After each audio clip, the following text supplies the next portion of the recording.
neza mu kindi gice cy'urugendo rwacu rwo kumenya Kigali. Uyu munsi tugeze muri Nyabugogo, hamwe mu hantu hazwi cyane mu mujyi wa Kigali kubera ubwikorezi, ubucuruzi n'ubuzima buhora bwihuta. Muri uru rugendo turasura gare ya Nyabugogo, twambuka ikiraro cya Nyabugogo, turebe isoko ry'imboga n'imbuto, tunagere muri Nyabugogo Eco Park yamaze gushyirwamo ikiyaga, maze tumenye inkuru n'umwihariko muri aka gace. Ngwino tumenye Kigali intambwe ku yindi. Kandi nanone nimba utarakora subscribe, fata amasegonda make ukandeho, ni inkunga ikomeye cyane.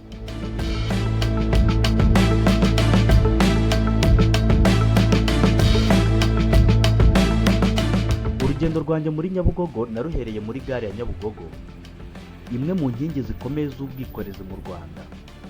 Yes, hano muri gare Nyabugogo niho intara zose z'u Rwanda uko ari enye zihurira hano mu mujyi wa Kigali. Ni ahantu buri munsi hahurira abantu baturuka hirya no hino, abandi bakahava berekeza mu ntara zitandukanye z'igihugu no mu bice bitandukanye by'umujyi wa Kigali. Nageze ku irembo rikuru rya gare, nsanga rifite inzira ebyiri zifasha koroshya urujya n'uruza rw'ibinyabiziga. Iyo urebye neza usanga buri gice gifite uburyo bwacyo bwo kwakira no gusohora imodoka.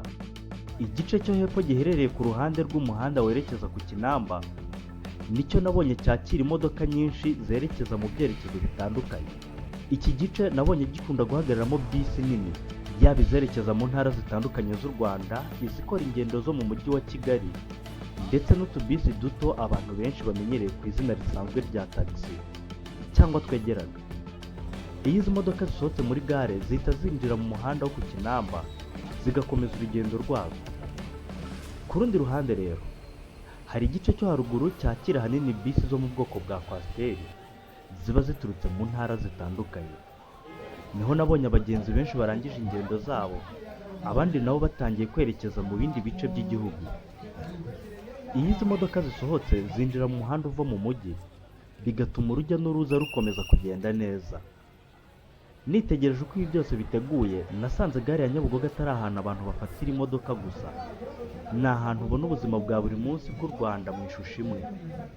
Abantu bagiye ku kazi, abagiye gusura imiryango, abanyeshuri, abacuruzi n'abagenzi baturuka impande zitandukanye, bose bahurira aha mbere yo gukomeza urugendo rwabo. Kuri njye, gutangira urugendo rwa Nyabugogo aha byari amahitamo meza, kuko niho hantu umuntu yumva impamvu Nyabugogo ifatwa nk'umutima w'ubwikorezi muri Kigali.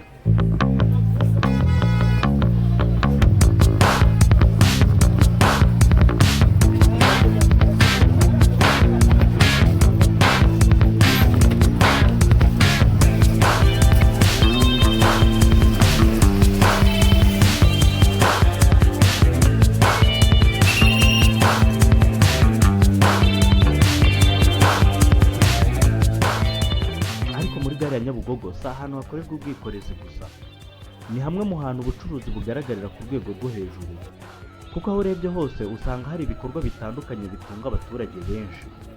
Mu mpande zayo zose hari amaduka acuruza ibicuruzwa by'ingeri zitandukanye, resitora zakira abagenzi n'abahagenda, ndetse n'abacuruzi bato bazwi cyane nk'abazunguzayi baba bagerageza kugurisha ibyo bafite ku bantu bategereje imodoka. Ikindi kintu nabashije kubona ni uko gare ya Nyabugogo ifite n'ikindi gice gikorera hanze yayo ku ruhande rw'umuhanda werekeza mu mujyi. Aha niho nabonye zimwe muri bisi zigezweho zikoresha amashanyarazi, iz'abaturage benshi bakunze kwita shirumuteto. Izi bisi zitwara abagenzi mu bice bitandukanye by'umujyi wa Kigali, kandi zikomeje kuba ikimenyetso cy'impinduka mu rwego rwa transport. Kuba zikoresha amashanyarazi bifasha kugabanya imyuka ihumanya ikirere, bikanerekana icyerekezo cy'u Rwanda mu guteza imbere transport ibungabunga ibidukikije. Hari n'undi mwihariko nabashije kubona. Muri izi bisi abagenzi ntibemererwa kwishyura amafaranga mu ntoki, ahubwo bakoresha ikarita izwi nka tap and go, ituma kwishyura bikorwa mu buryo bwihuse kandi bworoshye mbere yo gutangira urugendo rwabo. Namaze umwanya nitegereza ubuzima bwo muri gare ya Nyabugogo.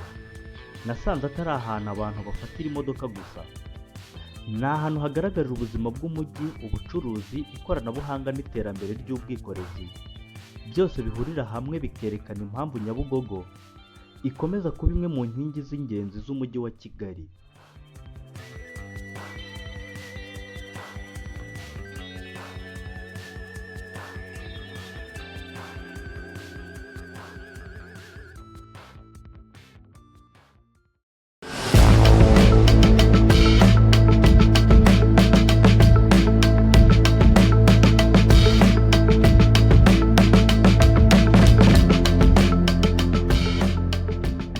gare nabonye ibiraro bibiri bikomeye.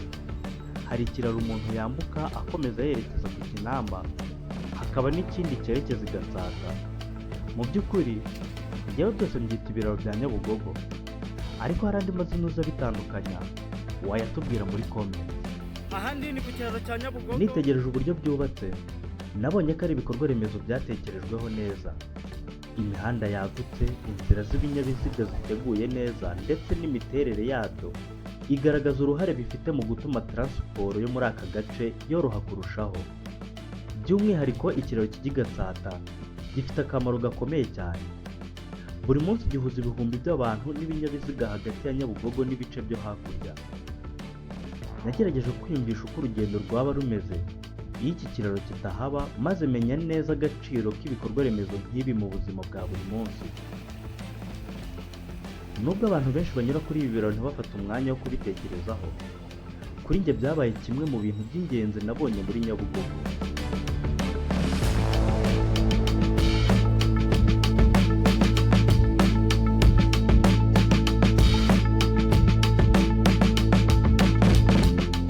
Maze kuva ku biraro bya Nyabugogo, nakomeje urugendo rwanjye nerekeza ku ruhande rwerekera ku Kinamba. Mu nzira ijisho ryanjye ryaguye ku nyubako yanditseho Kamo Business Center. Kubera amatsiko nahisemo kuyinjiramo ngo ndebe icyo ikorerwamo. Mpageze nasanze igice cyo hasi cy'inyubako ahagana mu marembo ari ahantu amakamyo n'imodoka zipakururira imbuto ku bwinshi. Byahise binyereka ko aha atari ahantu hacururizwa gusa ku bantu barangura bike, ahubwo ko ari hamwe mu hantu abacuruzi benshi baza kurangurira imbuto bazijyana hirya no hino. Nakomeje nzamuka hejuru kugira ngo ndebe n'ibindi biri muri iyi nyubako. Nasanze ariho hari isoko nyirizina ririmo imbuto n'imboga z'amoko atandukanye. Aho narebaga hose nabonaga imboga nk'inyanya, imbuto zitandukanye n'ibindi bicuruzwa byinshi nk'ibirayi, bituma umuntu yumva impamvu Nyabugogo ari imwe mu nkingi zikomeye z'ubucuruzi bw'ibiribwa muri Kigali. Maze gusohoka muri Kamo Business Center, nazamuye amaso ndeba indi nyubako iri hafi yayo yanditseho Resident Hotel. Kubera amatsiko nabwo nahisemo kujyayo ngo ndebe icyo ihishe. Natunguwe no gusanga naho hakorerwa ubucuruzi bw'imboga n'imbuto, kandi ku buryo bwagutse kurushaho. Byanyeretse ko ubucuruzi bw'imboga n'imbuto muri Nyabugogo budakorerwa ahantu hamwe gusa, ahubwo bwakwirakwiye mu nyubako zitandukanye kandi zegeranye. Nkimara kuva aho, nabonye n'isoko rusange rya Nyabugogo, ariko sinabonye umwanya wo kuryinjiramo ngo ngeremo imbere. Muri uru rugendo nasanze Nyabugogo atari ahantu abantu bafatira imodoka gusa nk'uko benshi babitekereza. Ni isoko rinini ritanga ibiribwa ku batuye Kigali n'abahegereye, rikaba hamwe mu hantu ubuzima bw'ubucuruzi bugaragarira neza kuva mu gitondo kugera nimugoroba. Nyuma yo kuva ku isoko, nasoreje urugendo rwanjye hari kubakwa Nyabugogo Eco Park, umwe mu mishinga igamije guhindura isura y'aka gace no kurushaho kubungabunga ibidukikije. Nubwo ntemerewe kwinjiramo imbere, ntibyambujije kuyirebera ku nkengero z'umuhanda. Icyo nabonye ni uko imirimo yo kuyubaka no kuyitunganya yari ikomeje, ariko bigaragara neza ko igeze kure. Ikintu cyankuruye cyane ni ikiyaga kiri muri uyu mushinga. Biratangaje cyane kubona ikiyaga muri Nyabugogo. Iki cyo nasanze cyaramaze gushyirwamo amazi, mu gihe hirya no hino ku nkengero zacyo hari gukorwa ubusitani n'ibindi bikorwa byo gutunganya aho hantu.